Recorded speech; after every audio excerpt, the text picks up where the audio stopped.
Hey, what's up guys? Tyler here with Secureteam. Did you think I'd be back? Well, reading some of the comments on my last video, you would think that the channel was being shut down and I was nothing more than a CIA shill here to trick you all.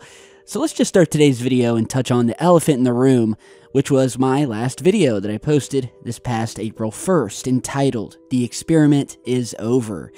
Now, if you didn't see this, and most of you have, because the video did very well, it got a ton of views, pissed a whole lot of people off, tricked a lot of people, made a lot of people laugh. I mean, it was really fun, but if you didn't see the video, it was an April Fool's prank, where I created this sort of confessional tape explaining that this YouTube channel had been nothing more than an experiment to trick all of you guys into believing aliens were real when they really weren't.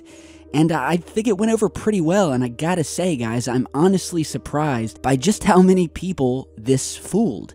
Now, if you've been with me for even a couple of years, you'll know that I take advantage, full advantage of any type of holiday, April Fools being one of them. And almost every April Fools, I pretend that I'm gonna shut down the channel, or something similar to that. So I figured a lot of you would see this right away and know that it was a joke. One of the years, I stated that I was going to keep the channel, but that I was going to focus mainly on my other true love, which was cute kittens and the reviewing of kitten toys, and that would be what the new channel was about. And so, yeah, on a whim, I said, well, it's April Fool's, what can I do? And I said, well, this time I'm going to post a video admitting that I'm a secret agent and that aliens never existed. And I figured that it may work because of how many new subs and viewers that we have. And even for the ones who've been with me for years, it worked as well.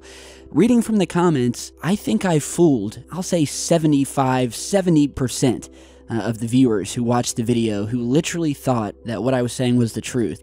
And so I was already getting angry emails, people canceling their Patreon pledges, unsubscribing.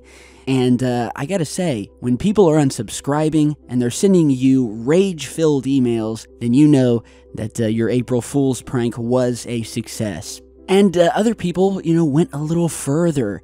And I guess now, since that video, there is a new conspiracy, which was that I actually am, in fact, a secret agent, and that everything I said in that video was real, but to then cover it up under the guise of nothing more than a prank.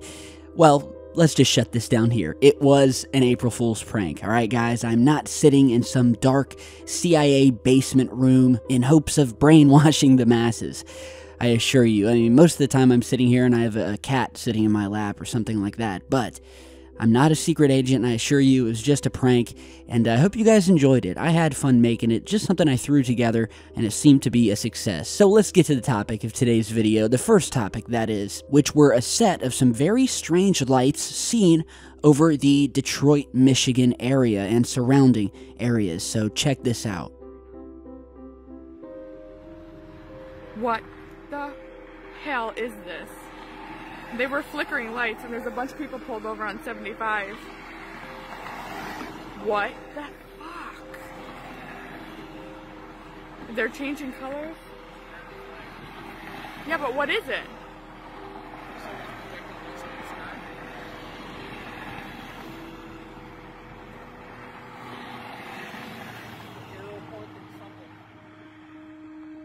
Okay, so this was posted to Facebook by Kaylin Nicole Adams. I'll put the link down below.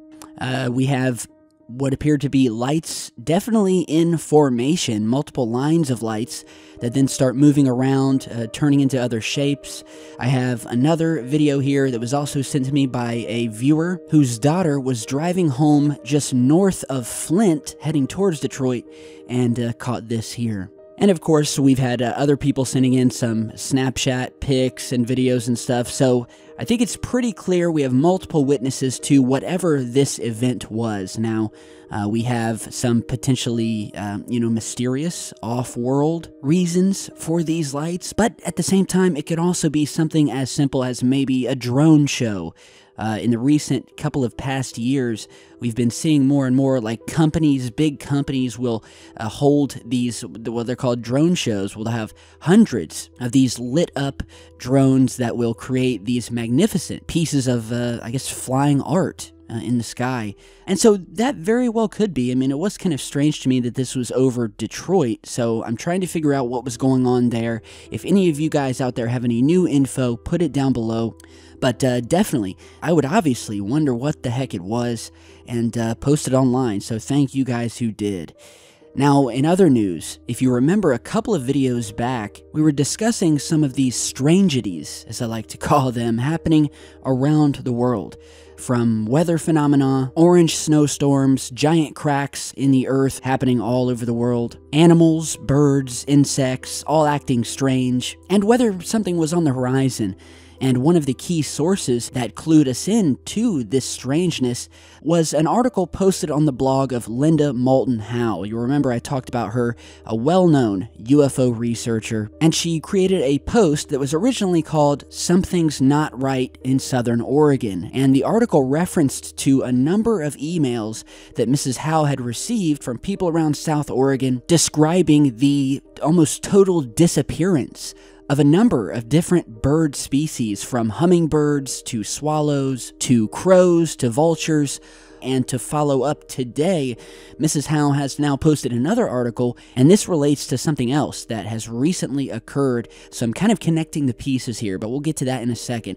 So I want to discuss this new blog post, again by Mrs. Howe on her website, titled this time, "Something Still Very Wrong in Southern Oregon," which is a pretty disturbing follow-up on the missing birds and insects in Rogue Valley. And so I'll put a link to it down below. You guys can head over and read the entire thing, but just kind of paraphrasing from some of these new emails that she's also received, with one man speaking on the fact that for years now, that there have been swarms of upwards of 40 Anna hummingbirds that would feed from his feeders every morning and evening, and how now those same swarms of hummingbirds are now gone. They've gone ghost, as they say. The man stating that he hasn't seen one, not a single hummingbird in over a month, and that something is definitely amiss.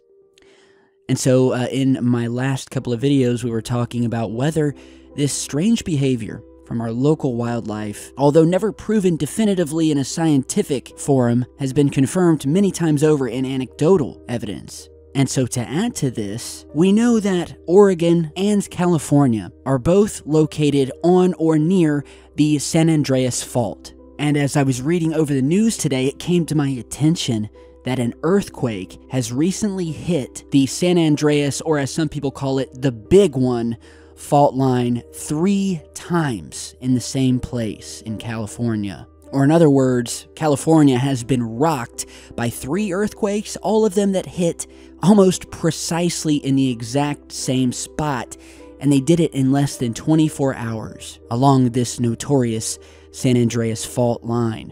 All the quakes struck about 30 minutes from south of San Jose, California, on the western coast of the US. Now, just real quick, when I heard them talking about how this happened right near San Jose, California, well, that reminded me of another very recent video I posted, if you guys will remember, where we were discussing this mystery light that startled residents of, you guessed it, San Jose.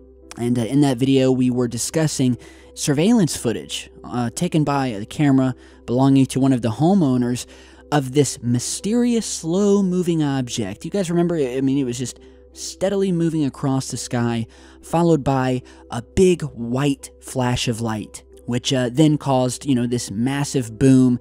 It completely shook houses, shattered windows, sent people out. Obviously, this time it was not a meteor, and related it to something jumping into warp speed or warp drive, or some of the UFO footage that we've seen in the past where these things will disappear but in their wake leave a bright flash of almost what looks like a plasma discharge, and is very similar to this footage here. So we have that phenomenon, very strange, that occurred in San Jose. Then we have these articles coming out of Southern Oregon as well as California, talking about the animals have gone missing. The insects, the local wildlife, the hummingbirds, they're all acting strange. If they're not missing, then they're being weird. only to find out days later we have an earthquake on one of the most notorious fault lines, which just happens to be right in the neighborhood where all of this strangeness, both in the sky and with the local wildlife, is happening, and not to mention 3 earthquakes at a time all hitting in the exact same spot. So my question, is it all correlated? And is this why the local wildlife population is acting so strange? And while the quakes were relatively low on the Richter scale, could this just be the beginning?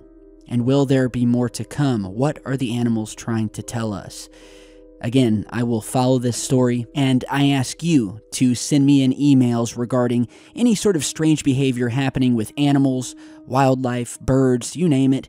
Send me an email. That way we can also gather intel here, and then later correlate it with the info that Mrs. Howe has been gathering. So, very, very mysterious times, guys. Before we go today, I just have a couple of pics to show you, the first of which comes of a very creepy-looking saucer-shaped cloud that was snapped above Reno, Nevada this past weekend. When a man was driving home, he looked up and saw this cloud shaped like a saucer, totally smooth all the way around, just sitting there like a sore thumb, with no other clouds even remotely looking like this one in the vicinity. And so he said it was totally wild, had to take a pic of it. Now, we have seen many natural cloud formations that look similar to these throughout the years, but again, we've also discussed some of the mechanisms with which alien ships can use, and not even really alien, but secret technology down here from Earth, created by the powers that be, that can use similar cloaking tech, disguising itself as a cloud. And we've seen, and I've featured many videos here on the channel, where mysterious objects that seem to almost be hiding or blending in with the clouds have made themselves known, either on purpose or inadvertently. But that is where I will leave it.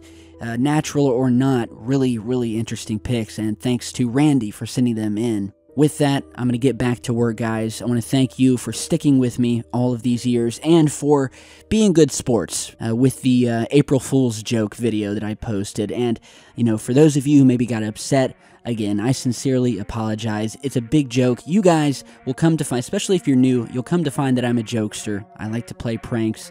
April 1st, I'm always looking for something new to try on you guys, but just know that I do it from a place of love and friendship, and I just like to mix it up sometimes. So you guys know where to find me here. Follow me on Facebook and Twitter for new updates, and I will see you all back in just a bit.